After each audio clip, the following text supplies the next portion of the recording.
This is the first meeting I've been to, so excuse me for not standing up a little bit nervous about doing this. I have multiple concerns with this application.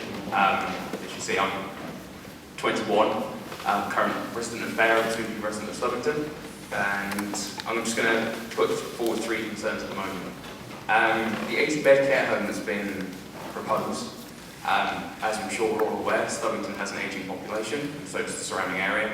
Is an 80-bed care home suitable for this area, or should more be done to help these residents who, in the next 7 years, some of them may need to be going into care homes and may need that assistance? Is there any funding or allocation from the council that can be put forward to suggest to the planners, should this go through, that they need to do more for the local residents in that regard? And the introduction of a new primary school,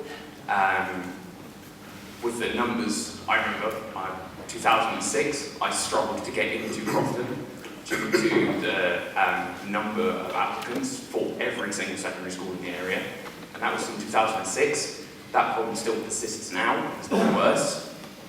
The introduction of a new primary school is all well and good with the amount of families who will be moving in with the 40% 3 bedrooms, but without secondary education for them, where are they going to go?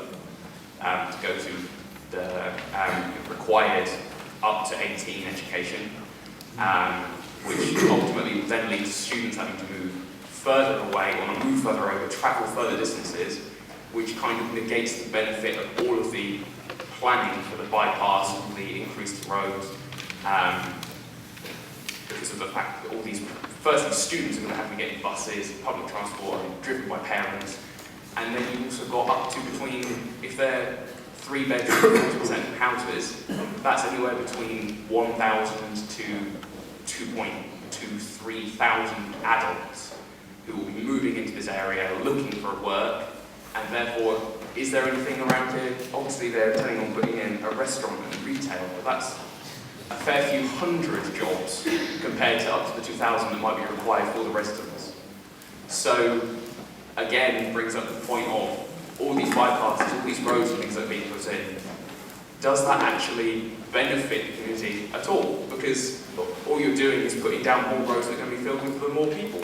You're not actually improving the situation. The bypass might improve the situation currently without development.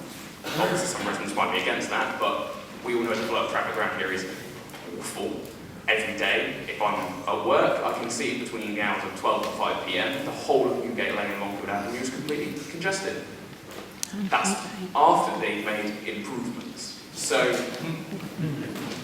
if we're looking at another up to 2,200 adults looking for work, I know my generation is having to travel further and further to work. Many of my friends having to travel up to an hour to find work on a daily basis. And then you're speaking about having another 2,000 adults come in with their children. And ultimately, I do think this area does need more space for more people. But I do not think that this plan is the right way to do it. And I just want to know if, for instance, counterpoint to the primary school coming in, would the developers have an obligation to provide an area for higher education when the statistics show that this area cannot handle any more children coming into secondary education or anything like that? Okay. I'll stop. Well, thank you for those excellent comments.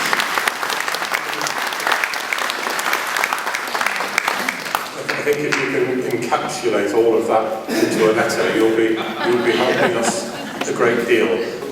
Just to reinforce the point I made earlier, all that is being considered at the moment is the use of the land and the access. All of the rest of it, I guess we probably need to see it as a glossy sales brochure of what the developers are saying they would do, but there would be no guarantee of any piece of that in an outline application. It would all have to form part of a detailed consent. But the points you make are absolutely right. It's all very well providing extra primary places because at the moment things are pretty well in balance in this area in terms of there's enough primary places to feed into Crofton and it all works reasonably well. But then if you add 2.5 forms of primary school, you're trying to funnel them in to the secondary school, that's then far too small. So I think the points you make are absolutely right. And of course this doesn't provide the Stubbington bypass. It provides a bit of a bypass, which if it was ever completed, would then be a bypass, and then you might argue with the extra houses, you then need another bypass, bypass.